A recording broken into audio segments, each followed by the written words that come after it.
వస్తారా మా ఇంటికి ప్రతిరోజు సంక్రాంతికి గుమ్మడి పువ్వుల నవ్వులతో గుమ్మం ఎదురు చూసే కుంకుమ పువ్వుల మిలమిలతో ఇంద్రధనుసు విరిసే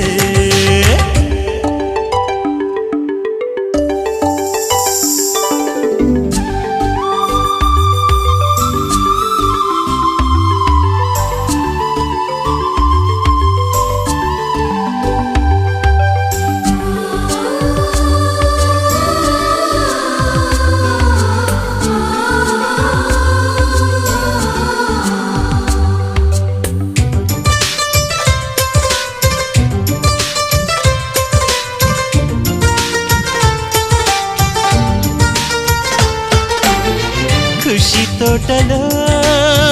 గులాబీలు పూయిస్తుంటే హలో అమని చలో ప్రేమని